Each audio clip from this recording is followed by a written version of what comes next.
And hello guys, welcome to episode 22.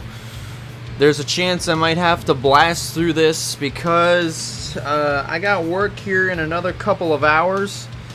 And also just on top of that is, I don't have the same amount of time as I would used to on a Friday to do the Pit Stop Show because of work. So, there is that.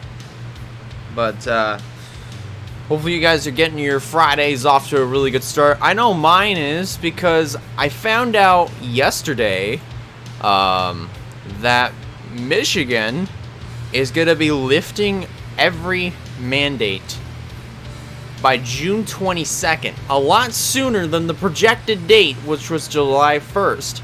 But June 22nd, is when things are going to be going 100% back to normal here in Michigan. So, a lot of people have been bashing our governor mainly because of how she was handling things. And, of course, some of them were some of the orders were pretty far-fetched. But she was doing it for a reason. Just remember that. At the end of the day, she had a plan, and it wasn't going to be a plan that would just work overnight. It was baby steps, and we're at a point now where we can go back to normal. So, it all was going according to plan. Obviously, it just wasn't going to take place right away. It was going to be just in baby steps. But anyways, we're not talking politics. We're talking NASCAR. And I'm going to go ahead and I'm going to review the All-Star race. And the All-Star weekend with Trucks, Xfinity, and the Cup Series. Honestly, the type of action that we managed to see was really good. It was really good. So we've got some good action, some good racing. John Hunter Nemechek, no surprise, put everybody away. Kyle Busch, obviously no surprise there. He's at career win 99, only one more win before he retires. He may very well get it at Nashville this weekend. That's just me. Larson, just been so dominant this year, and wins another race. Hendrick Motorsports, this is an interesting stat that I've seen. Hendrick Motorsports has not lost a single race since May 9th, I believe. They haven't lost a single one, which is so interesting. I think he had Bowman winning at Dover, Chase Elliott winning in Coda, the 600 being won by Larson, same for Sonoma, and then the All-Star race, which was this past weekend. So, you had some really big things happen. And, just Hendrick Motorsports, I feel like, is on a roll, is just on such a roll, and it's for the first time in a long time. So, things are looking pretty stout for Hendrick Motorsports. So for a grade, I'm definitely going to give this an A-. A-, 100% for sure. And I'm sorry that I just blasted right through that. Normally, if it were me and Wyatt, and maybe Sean Ard and Zachary Taylor, we would actually take our time. But I'm in a position to where I can't quite do that. So I gotta rush. And I'm sorry for that. But anyways, so the one and only topic that I managed to get and just figure out, or really in this case, just have, was GMS. They're being the talk of the town here by going to Cup. Actually, very interesting. And then there were some scenarios of, all right, what's the number that they're going to run? They can't run 23, even though that's their signature number. They can't run the 23 because it's already been taken by 2311. So their only other option within the 20s is, let's see. So the 21's taken, 22, 23, the 24 is taken, obviously, for years. They could run 25, but they might have to run that past Hendrick. They could run the 26. No one owns that. They could probably run the 27, They're still running. I have no clue. I have not seen a premium motorsports car in a long time, in probably the last couple of years. But that was, I think that number might be owned by Rick Ware Racing. 29, no clue. But those are just some numbers that they could run. So I mean, that's what I think. But at the same time, it's just like it'll be interesting. It'll be interesting on like not only what number they're gonna run next year, and let alone who's gonna be driving for GMS Racing in the Cup Series next year.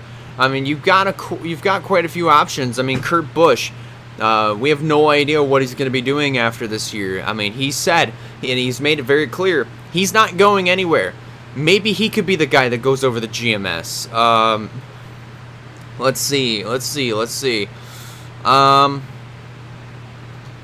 He's the only guy I can really think of that might not have a ride next year. But, you know, maybe even Brad Keselowski could go over the GMS. But then again, there's still those rumors sprinkling around about the whole Roush Fenway deal that was placed before him. So I mean, you know, I wonder if he's still taking some time and still thinking about that and taking that into consideration.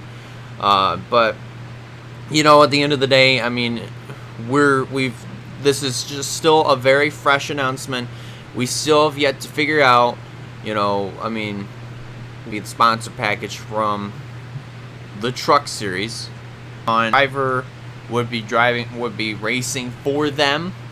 So, you know, there are a lot of factors in there, and it's going to be interesting to just figure out more and more of this stuff as time goes on. So, you know, we're just going to have to wait and see what the future is going to look like here in just maybe a couple months' time. So now, let's look ahead to Nashville. Nashville Super Speedway. For the first time in 10 years, NASCAR is going to Nashville Super Speedway. And for the first time, Cup is going to be racing on that track. So that should be very fun to watch. Trucks and Xfinity, first time in 10 years that they're going there. So, you know, it's gonna be interesting because you've still got a pretty good handful of drivers and trucks that have raced Nashville. Like, if I were to pull up the entry list right now in trucks, so drivers I think that do have somewhat of an upper hand. I do kind of think that maybe I can't say Timothy Peters because he's already gone.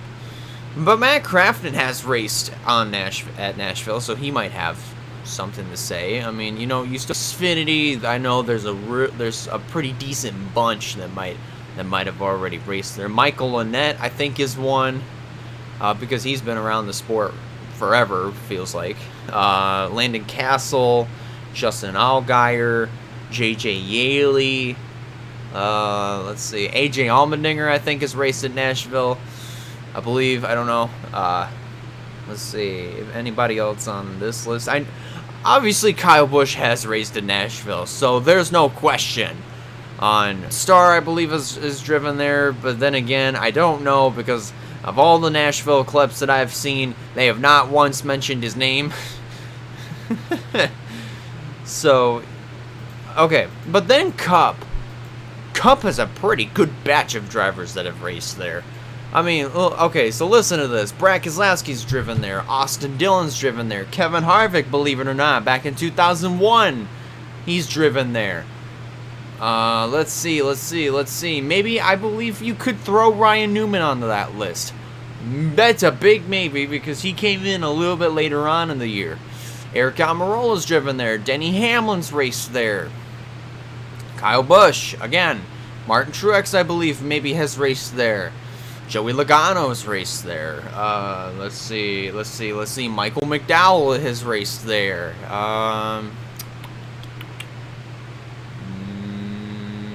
Ricky Stenhouse Jr.'s raced there. Yep, that's another one. Yeah. So you've got a pretty good batch of drivers that have raced at Nashville before. That's just in the Cup Series. And they're going back there for the first time in 10 years, but in a Cup car. So that's pretty self-explanatory on the winner. Driver to stay away from is basically the driver that hasn't been doing well the last couple of weeks. Dark Horse is 8. I'm going to throw in another twist. Trucks and Xfinity, it's 1 point per category.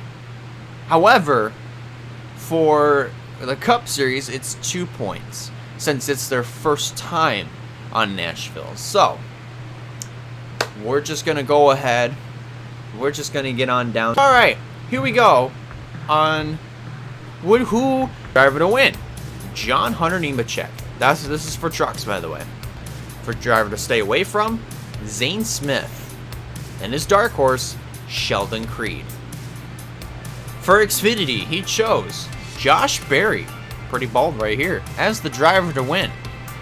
Daniel Hemrick is the Joey Logano.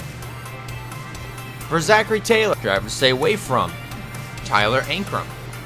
And his dark horse, John Hunter Nemechek. For Xfinity, he chose Austin Cindric as his driver to win. Driver to stay away from, Ryan Sieg. And for his dark horse, Justin Haley. And for Cup, he chose driver to win, Kyle Busch. His driver to stay away from, Ryan Newman. And his dark horse, Alex Bowman. For Wyatt, he chose in trucks, John Hunter Nemechek as the driver who is making his Truck Series debut, I believe. And his dark horse, Matt Crafton. For Xfinity, he chose Justin Allgaier as the driver to win. His driver to stay away from, Josh Berry. And for his dark horse, AJ Allmendinger. And the reason why I say Allmendinger is that he spelled Allmendinger about 99% correct. He forgot to add in the second L. And for Cup, Kyle Busch as his driver to win. His driver to stay away from, Chase Briscoe.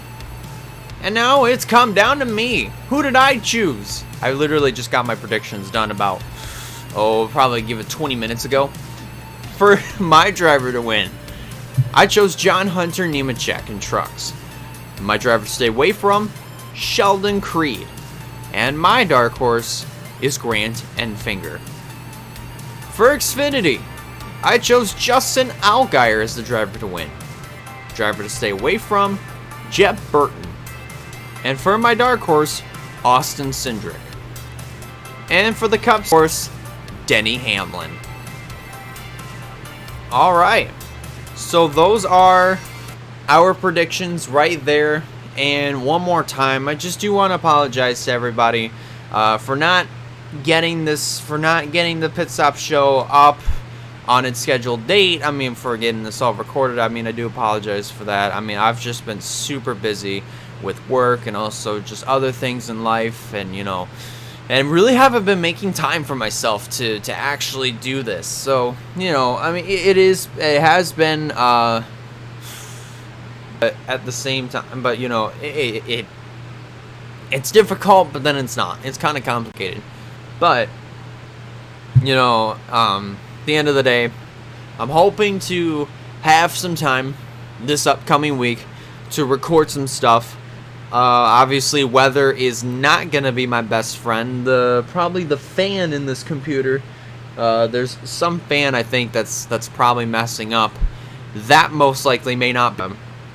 But cooler weather probably will be, obviously. So, there's a lot of things that are playing into this, and it's kind of difficult to do these episodes. I mean, and to even record just in general, mainly just because of the hot weather that's kind of playing into the computer working down. Like, I was just playing Among Us with another group that Wyatt invited me to, and just as a game of it's just like, dang, because I had my fans on, like my small fan is directed towards the computer. I've got the ceiling fan running. I've even got a bigger fan that's literally pointed towards outside, and the door's open. It's blowing, and like all that air from outside of my room, it's coming in and it's circulating, and that's what it's supposed to do. But I don't know what's happening. At the end of the day, I mean, we're just gonna have to wait and see what happens. But anyways, thank you guys a lot for watching. If you liked the video, go ahead and give it a like. If you have not considered subscribing yet, I recommend you do so in order to keep up with some fine content coming out in the near future. And that about does it for me.